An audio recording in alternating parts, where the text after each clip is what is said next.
अचार की सब्जी। हिंदुस्तानी खाना और खाने का स्वाद एक बार किसी की जुबान पर चढ़ जाए फिर उतारे नहीं उतरता, और उसका कारण है हमारे खाने में इस्तेमाल किए जाने वाले मसाले। और जितने मसाले खाने के जायके को बढ़ाते हैं उतना ही स्वाद जुबान को देते हैं अचार।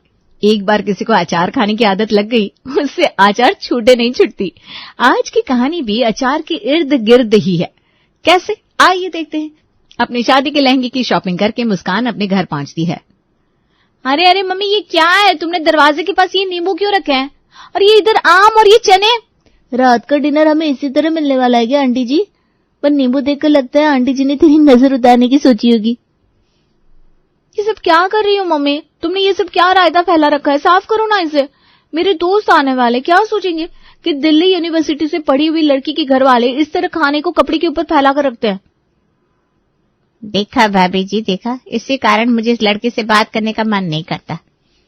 कहना ये सारी बातें अपनी सास के सामने, तब समझ में आएगा कि माँ भोली थी, तुम लोगों की बातें सुन लेती थी। वहां जब कोई सुनेगा नहीं ना तेरी, तब तुझे याद आएगी माँ की। अचार पापड़ वालों के घर पर जा रही है तू, इतने बड़े अचार के व्यापारी है महेश जी। और तेरे ससुराल में सबको कितनी नॉलेज है अचार की वैरायटीज की। और दुल्हन के साथ ही अचार पैक करके नहीं भेजेंगे हम तेरे ससुराल, तो ससुराल वाले क्या सोचेंगे हमारे बारे में? मतलब ये सब मेरे लिए हो रहा है? अरे मम्मी यार, मैं एक दो सूटकेस से ज्यादा कुछ नहीं ले जाने वाली, और ये अचार वचार देने की कोई जरूरत नहीं है। कौन धोकर लेकर जाएगा अचार को? और वो लोग क्या सोचेंगे? अरे उनका बिजनेस है अचार का, हमारा नहीं। इतना सामान मैं नहीं ढोऊंगी। माते, तू अपना शरीर ही ढो ले, वही बहुत है हमारे लिए। ये सारे अचार कैसे तेरे ससुराल पहुंचेंगे वो हमारी जिम्मेदारी है। और सिर्फ ये अचार नहीं, इसके साथ 3 महीने का सूखा नाश्ता भी जाएगा तेरे साथ। ये पेठा, गुड़ और तिल की गजक, मोतीचूर के लड्डू, शक्कर पारे, भुजिया, कचौरी और ये अचार की बनिया। जाते ही मेरी बेटी ने अगर खुशखबरी सुना दी तो यह अचार उसके मन में उठ रहे क्रेविंग को शांत कर देगा। छी छी छी मम्मी, माँ हो तुम या मेरी सास हो, सोच समझ कर तो बोला करो। जाते ही 3 महीने में कौन बच्चा प्लान कर लेता है? मैं तो 3-4 साल तक अपनी लाइफ एंजॉय करूंगी अपने ससुराल में। वही ना आंटी जी, यहाँ तो आप मुस्कान को घूमने भी नहीं देती थी, पर जीजू हमारे बड़े मॉडर्न है। इतना बड़ा घर है, इतना अच्छा चलता काम है, 4-5 गाड़ियां हैं घर में। एक बार मुस्कान तेरी शादी हो जाए ना, फिर तेरे देवर को तो मैं ही सेट कर लूंगी पक्का। जिस तरह कोई भी माँ अपनी बेटी को विदा करने की तैयारी करती है, वैसे ही मनीषा भी तैयारी में लगी हुई थी।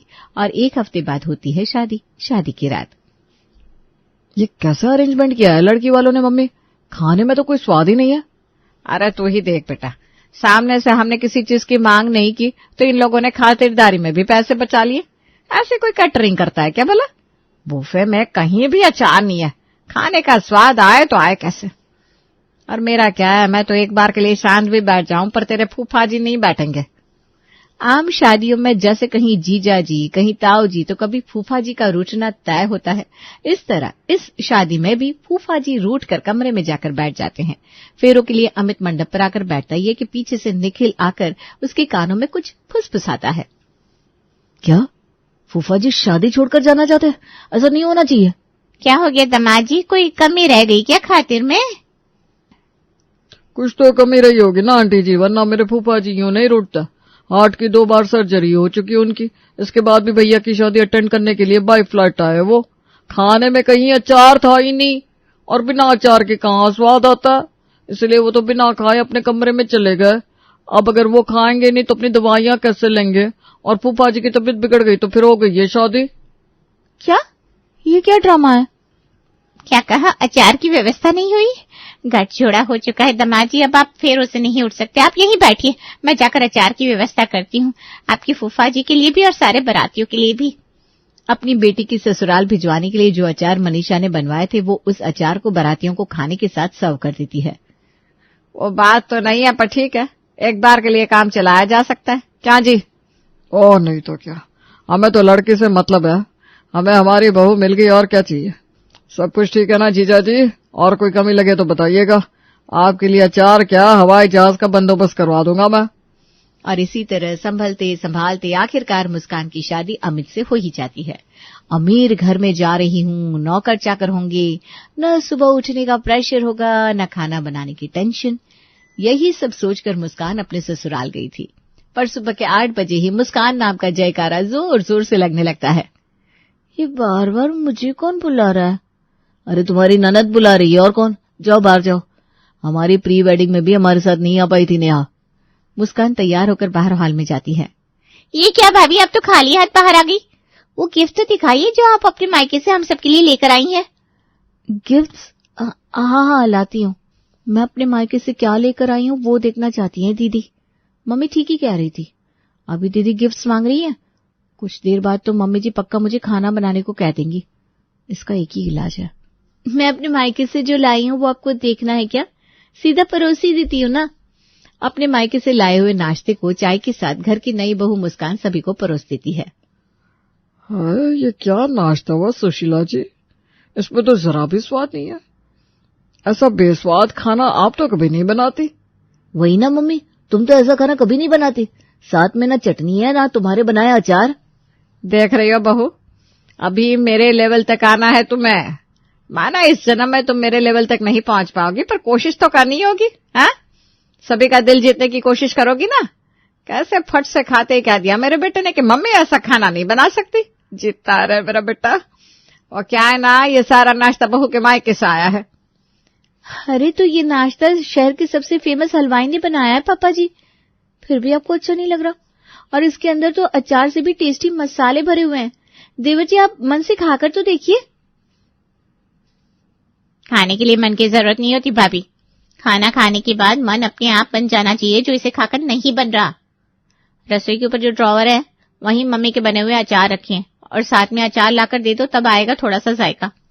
खुद में बड़बड़ाती हुई मुस्कान रसोई में जाती है जहां कमला पोछा लगा रही थी। क्या हुआ बहुरिया, हो गया ससुराल में स्वागत? बस आज भर सुन रही हूँ कमला दीदी, रोज थोड़ी ना सुनूंगी। घर में नौकर चाकर जब है तो वही बनाए खाना। तब तो आपको पता ही नहीं है इस घर के नियमों के बारे में। भले जेब में बहुत पैसा है, घर में नौकर है, बाहर गाड़ियां हैं, पर रसोई में तो बहू ही जाती है। पहले आपकी सास जाती थी, अब आपकी बारी है, तो तीनों वक्त का खाना तो आपको बनाना ही पड़ेगा, वो भी अपनी सास की टक्कर का।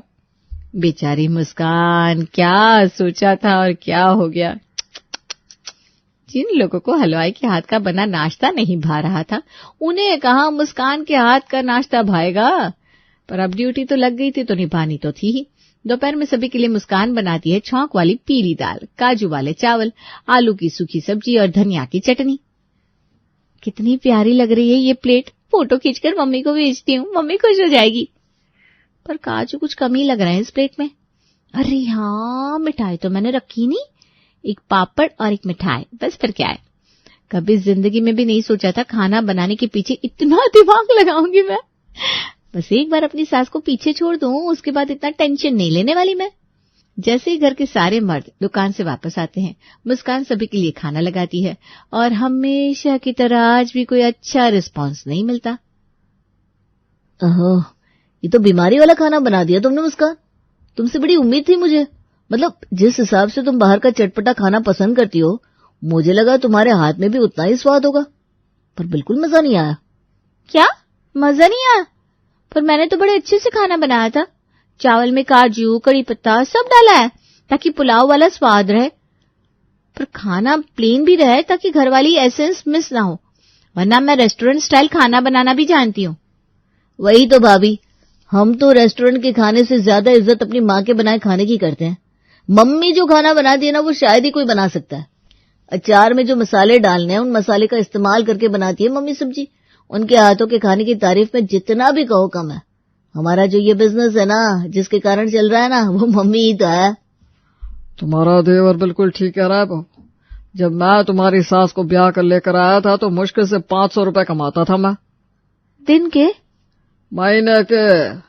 पर तुम्हारी सास ने कभी शिकायत नहीं की कि ये कम है। मैं जितना उसके हाथ में रखता वो उसी में गुजारा करती। उसे आदत थी अचार बनाने की, और उसी के अचार की रेसिपी के कारण देखो आज कितना बड़ा कारोबार हो गया है हमारा। तो मैं क्या करूं उस कारोबार से? मुझे क्या फायदा? हाँ, मुझे तो खाना बनाना पड़ता है ना। भाभी, आप मम्मी का बनाया अचार ही लाकर दे दो, उसी को इस खाने में मिलाकर खा लेंगे, तो कम से कम ये खाना फेंकना तो नहीं पड़ेगा। अपने ससुराल वालों को खुश करने के लिए मुस्कान हर तरह का इंडियन स्टाइल फूड ट्राई कर चुकी थी, पर उसके ससुराल में कोई खुशी नहीं हो रहा था। अब तो अपना सिग्नेचर खाना बनाना ही पड़ेगा। मम्मी जी के चमचों के मुंह से मम्मी जी के हाथ के खाने का स्वाद हटाया नहीं ना तो मेरा नाम भी मुस्कान नहीं। आज मुस्कान बनाती है पनीर चिल्ली और चाउमीन। हाय, मेरे तो मुंह में नाम सुनकर पानी आ रहा है।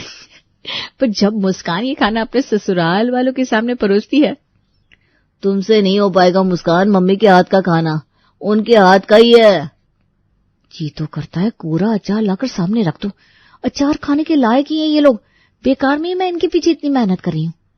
दोपहर के वक्त जब घर के सारे मर्द दुकान पर थे, मुस्कान की सास और ननद सो रहे थे, मुस्कान लगाती है अपनी माँ को कॉल।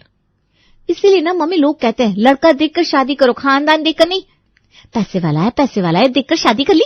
यहाँ तो मेरी बैंड ही बजी रहती है। ये लड़का अपनी माँ के पल्लू से अलग होने को तैयार नहीं है और माँ खुद को मास्टर शेफ समझती है। मेरी खाने की तुलना बहू कोई नहीं कर सकता। अरे भाई तो बना लो ना खाना और खिला दो अपने बेटों को। पर नहीं, अब बहू आ गई है तो खाना तो वही बनाएगी। मैं खाना भी बनाती हूँ और 4 बातें भी सुनती हूँ। अरे रे बेटा, ऐसे हिम्मत हारेगी तो कैसे चलेगा। तेरा बाप तो आज तक अपनी माँ के हाथों का खाना ही ढूंढता है, तो दामाद जी की उम्र ही क्या है। तो एक काम कर, अपनी सास से उनके बने खाने की रेसिपी पूछ और वैसे ही बना ले। अपनी माँ की बात सुनकर मुस्कान अपनी सास से इस बारे में पूछती है। ये क्या बात कर रही हो बहू तुम? ऐसे रेसिपी बताने से हाथ में स्वाद आता है क्या? स्वाद तो अनुभव से आता है, जो तुझ में अभी तो नहीं है। अच्छा सुन, आई गई है कमरे में तो मेरा बैग पैक कर दे, 2 दिन के लिए मुझे मेरी बहन के यहाँ निकलना है। अरे वाह, ये हुई ना बात। अब मम्मी जी घर पर रहेगी नहीं तो क्यों ही मम्मी जी के खाने की तारीफ होगी। मम्मी जी की खाने की तारीफ तो उनको दिखाने के लिए की जाती होगी। मम्मी जी की एब्सेंस में मैं ही ससुराल में लोगों का दिल जीत लूंगी।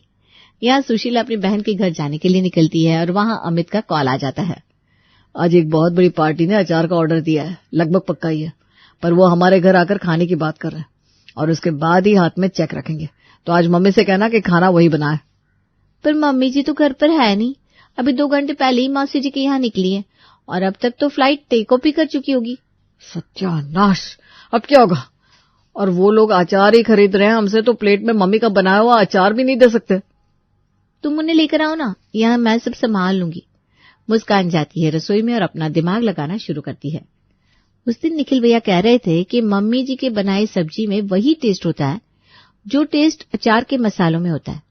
मतलब साथ में अचार नहीं परोसने, खाने में ही अचार जैसी चटकार होनी चाहिए। और मुस्कान अपनी माँ की भेजी हुई अचार की सारी वैरायटीज देखती है। लहसुन प्याज का अचार, इस अचार के साथ मैं सब्जी बना सकती हूँ। प्याज और लहसुन तो सब्जियों की तरह ही दिखेंगे और सब्जी में स्वाद भी आ जाएगा और मेहमानों को भनक भी नहीं लगेगी। एक तरफ सब्जी तैयार हो रही थी, दूसरी तरफ मुस्कान पराठे की तैयारी करती है। इस चने के अचार के दाने काफी डिफरेंट लग रहे हैं। इन चनों को कूट लेती हूँ और आलू के साथ मैश कर लेती हूँ, फिर बनाती हूँ आलू चने के पराठे। चने में अचार का फ्लेवर है वो पराठों में भी आ जाएगा। दाल की छौंक के ऊपर आम के अचार के तेल का इस्तेमाल करूंगी, साथ में पापड़ तो हो गई और एक फ्राइड राइस बना लेती हूँ। इतने सारे मसाले को बैलेंस करने के लिए और लास्ट में एक शरबत दे दूंगी। और जितनी कारीगरी संभव थी मुस्कान वो सब लगाकर खाना बनाती है। जितना संभव था भगवान उतना मैंने कर दिया है। अब इस डील को फाइनल करवाकर तुझे इस घर में मेरी जगह बनानी है। और मुस्कान हॉल में बैठे गेस्ट के लिए खाना लेकर आती है। चलिए अच्छा है, मुझे लगा यहाँ भी आप लोग अचार ही परोस देंगे। अगर प्लेट में अचार होता ना तो मैं तो आज खाना ही नहीं खाता। मैं तो यहाँ बस इसलिए आया हूँ ताकि आपके घर की गृहिणी के हाथ का फ्लेवर जान सकूं। क्योंकि फैक्ट्री का क्या है ना कि किसी दिन वर्कर्स ने काम पर आने से मना कर दिया तो अचार का धंधा ठप नहीं हो जाएगा। ऐसे में घर की औरतें अचार बना सकती है और उनके हाथ का जादू ही आपका बिजनेस जिंदा रख सकता है। हमें तो सप्लाई से मतलब है, हमारे पास बस सही अचार पहुंच जाए। तो आज आपके 10 लाख का पेमेंट होगा कि नहीं ये बात तो आपकी बीवी के हाथ का खाना ही बता पाएगा। और जैसे ही महेंद्र खाने को टेस्ट करना शुरू करता है उसे हर चीज में अलग अलग अचार के फ्लेवर्स आते हैं। बहू को तो सारे अचार की नॉलेज है, यानी कि उनके दुकान में जो अचार है वो सच में उनके खुद के फ्लेवर्स है, कहीं से कॉपी किया हुआ नहीं है। आप सबके लिए एक अच्छी खबर है और एक बुरी खबर भी है। पहले कौन से सुनाऊं? बुरी खबर? आप लोगों की दुकान से जो अचार का सैंपल टेस्ट किया था मैंने, उसमें वो बात नहीं थी। खुशी की बात यह है कि उससे भी अच्छा खाना आपकी बीवी बनाती है। मैं आपको 2 लाख का और सैंपल देता हूँ, पर उस 2 लाख के अचार की रेसिपी आपकी बीवी के हाथ की होनी चाहिए। 12 लाख? अरे वाह बेटा, ये तो बहुत बड़ा काम मिल गया। जीती रहे बहू, जीती रहे। आज तूने हमारी लाज रख ली। पर आप तो कहते थे पापा जी कि मेरे हाथ के खाने में वो टेस्ट ही नहीं। तुम भी तो कहते थे अमित और निखिल। अब मेरे हाथ में टेस्ट ही नहीं है तो मैं क्या अचार बनाऊंगी आपके क्लाइंट के लिए। हमसे गलती हो गई भाभी, जो हमने आपकी काबिलियत पर शक किया। वैसे एक बार आपका बनाया खाना मैं भी टेस्ट करना चाहती हूँ। क्यों पापा, क्यों अमित?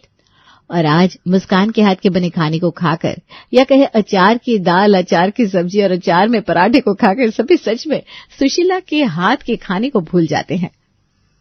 आप ऐसा खाना हमेशा क्यों नहीं बनाती भाभी? ये खाना तो सच में लाजवाब है। एंड आई एम सॉरी भाभी, मुझे आपको वो सब नहीं कहना चाहिए था। मुझे भी माफ कर दो मुस्कान, मैंने तुम्हारी काबिलियत पर शक किया। पर आज मम्मी भी अगर खाना बनाती तो हमें एक्स्ट्रा पेमेंट कभी नहीं मिलता। और बस कुछ इस तरह मुस्कान के ससुराल में और ससुराल वालों के दिल में उसके बने खाने को जगह मिल ही जाती है।